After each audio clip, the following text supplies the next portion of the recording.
हौ में बिच सब जग मुआ, दूजे लाए विकार। हौ में बिच सच्चा विसरै, मरे जम दान संभाल।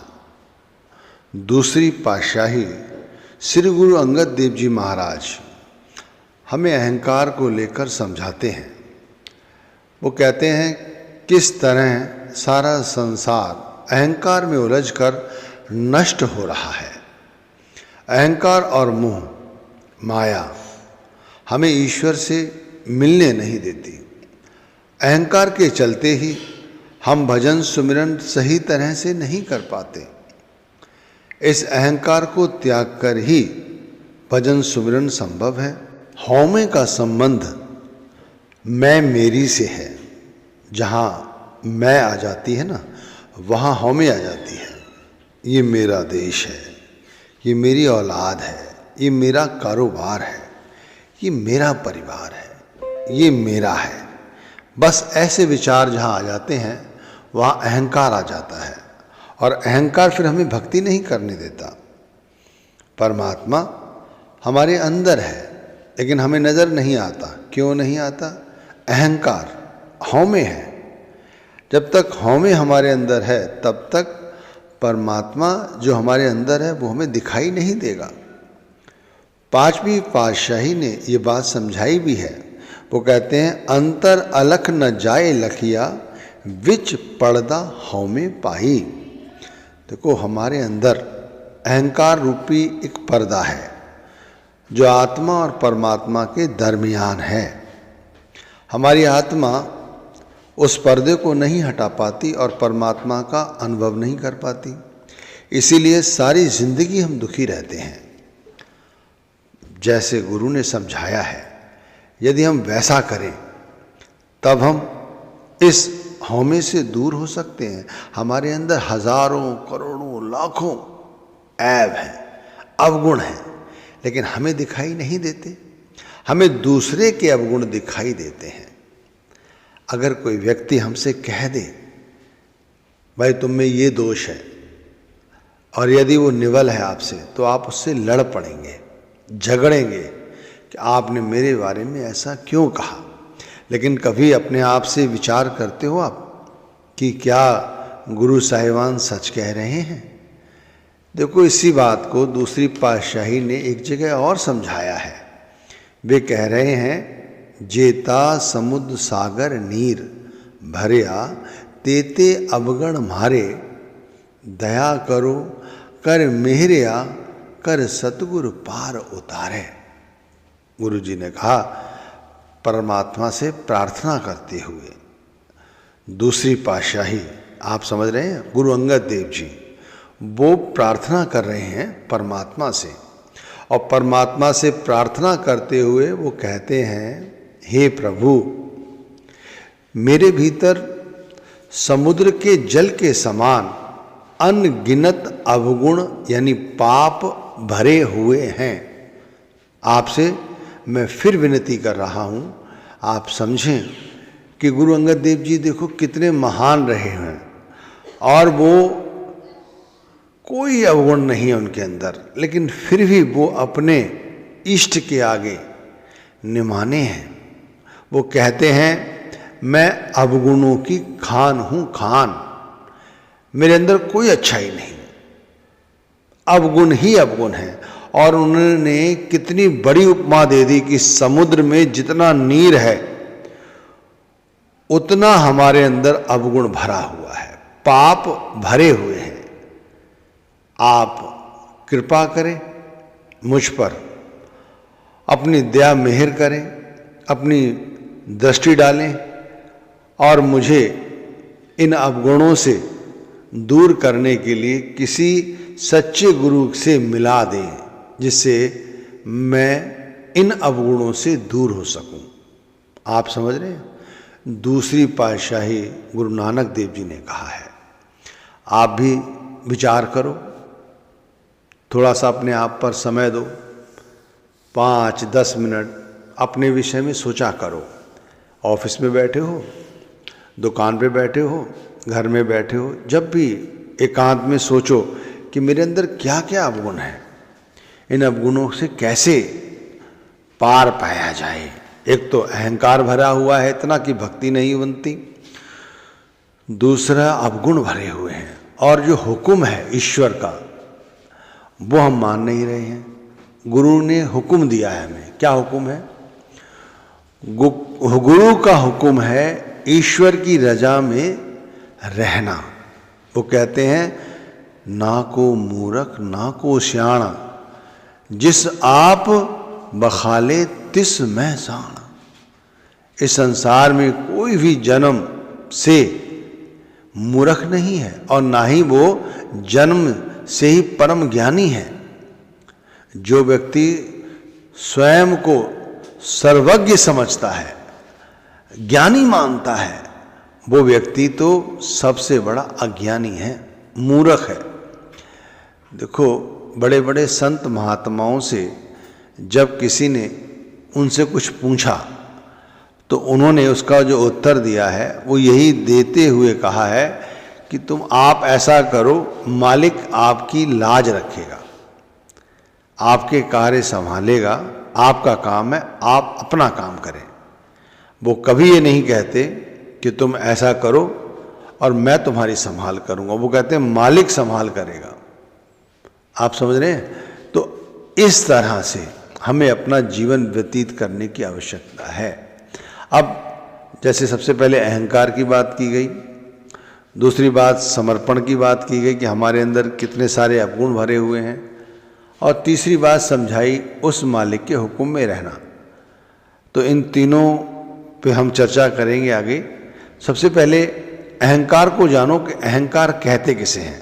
पहली पातशाही और श्री गुरु अर्जुन देव जी महाराज यानी पांचवी पातशाही ने अहंकार को एक महारोग और दीवार बताया है जो ईश्वर से हमें दूर रखता है। गुरु नानक देव जी ने तो ऐसे समझाया है, हौमे एहा जात है हौमे कर्म कर्माए। इसका मतलब हुआ अहंकार ही हमारी मूल प्रवृत्ति बन गई है और सारे कर्म इसी के वशीभूत होकर हम करते हैं, इसीलिए हम दुख उठाते हैं। आगे फरमाया है, हौमे एवे बंधना फिर जो ने पाए। अहंकार ही हमारा सबसे बड़ा बंधन है जो हमें 84 लाख योनियों के चक्कर में फंसाए रखता है। आपको जानकर आश्चर्य होगा कि अहंकार और ईश्वर दोनों ही एक साथ नहीं रह सकते। जहाँ अहंकार होता है वहाँ ईश्वर नहीं रह सकता, जहाँ ईश्वर है वहाँ अहंकार नहीं रह सकता। इसीलिए हमें अपने आप को अहंकार से मुक्त करना होगा और प्रभु की शरण अपनानी होगी। अहंकार एक नाइलाज बीमारी है। इस बीमारी के चलते हम चाहे कितने ही दान पुण्य कर लें, कितने ही तीर्थ कर लें और कितना ही भजन सुमिरन कर लें, लेकिन हमारे अंदर कभी भी सब्र संतोष नहीं आएगा। हम कभी संत नहीं हो पाएंगे। आप जी यानी पांचवी पातशाही ने ये बात समझाई है। वो कहते हैं, अहंकारी मुट्ठो अंध बोला। अहंकारी मनुष्य आध्यात्मिक दृष्टि से अंधा और बहरा हो जाता है। हमें अपने अंदर कुछ नहीं दिखाई देता, हमें अपने अंदर कुछ सुनाई नहीं देता। आप चाहें जितने ग्रंथ पढ़ें, जितने शास्त्र पढ़ें, जितने सत्संग सुन लें, जितना चाहे उतना भजन करके देख लीजिए, ना आपके अंदर कभी शब्द का प्रकाश फूटेगा, ना ही कभी आप शब्द धुन सुन सकेंगे। शब्द धुन सुनने के लिए आपको अहंकार को त्यागना ही होगा। अहंकार त्यागने का अर्थ ये नहीं है कि जैसे हमने कोई शर्ट पहनी हुई है या किसी बहन ने कोई कुर्ती या साड़ी पहनी हुई है, उसे हटा दिया और अहंकार छूट गया। नहीं, श्वासों श्वास हमारे अंदर बैठा हुआ है अहंकार। जैसे हमारी नसों में खून है, हथेलियों में खून है, शरीर में खून है, इसी तरह भाई हमारे अंदर अहंकार पूरी तरह से पसर चुका है। इसीलिए तो कहा है ना कि मनुष्य आध्यात्मिक दृष्टि से अंधा और बहरा हो जाता है अहंकार के कारण। आप जानते हैं कि ये काम निषेध है, हमें इस कार्य को नहीं करना चाहिए, लेकिन आप वही काम करते हैं। क्यों? क्योंकि आप अंधे हैं। आप इन आँखों से जिनसे संसार दिखाई देता है, इनको सच समझते हैं। और गुरु साहिबान कहते हैं त्रिलोचन, तीसरी आँख, जिसकी तीसरा नेत्र खुल जाता है, वो अपने अंदर उतरकर ईश्वर को देखता है। वो जानता है कि मैं एक चेतन आत्मा हूं और कुछ नहीं। बाकी जो कुछ इस शरीर के साथ जुड़ा हुआ है, चाहे खुद शरीर ही आत्मा कहती है जुड़ा हुआ है, तो वो भी माया है।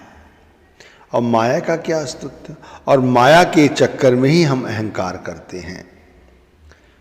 तो भाई जो मनुष्य अहंकार करता है, तो भाई वो आध्यात्मिक दृष्टि से अंधा और बहरा है। गुरु साहिबान यानी पांचवी पातशाही ने आगे भी कहा है, करे अहंकार तिने डूब जानो। जो भी अहंकार करता है उसका जीवन रूपी बेड़ा संसार सागर में डूब जाता है। आपने अनुभव किया होगा, मिनटों सेकंडों में यहाँ हुकूमतें बदल जाती हैं। अहंकार ही तो है। आज एक देश दूसरे देश पर आधिपत्य जमाना चाहता है, दूसरा देश उस देश को सबक सिखाना चाहता है, और अन्य देश देख रहे हैं कि क्या हो रहा है। सभी के अंदर अहंकार है और अपना अपना अहंकार सभी लोग पाले हुए हैं। असल में हम लोग अंधे हुए, बहरे हुए, यही तो है जो गुरु साहिबान समझा रहे हैं। तो अहंकार यानी हौमे की मुक्ति का मार्ग क्या है? कोई मार्ग भी तो होगा। तो गुरु साहिब कहते हैं अहंकार को केवल साधु संतों की संगति से ही दूर किया जा सकता है। सबसे पहली बात, आप अपने अहंकारी मन को संतों की संगति में लगाओ। अहंकारी मन को जो किसी की नहीं सुनता, उसे गुरु नाम को सुनने में लगाओ। जो गुरु ने नाम दान दिया है, गुरु से गुरु मंत्र कहते हैं, उस मंत्र को जपो। और गुरु का स्वरूप तो आपके साथ नहीं जुड़ेगा इतनी जल्दी, क्योंकि अहंकारी व्यक्ति को गुरु का ध्यान नहीं आता।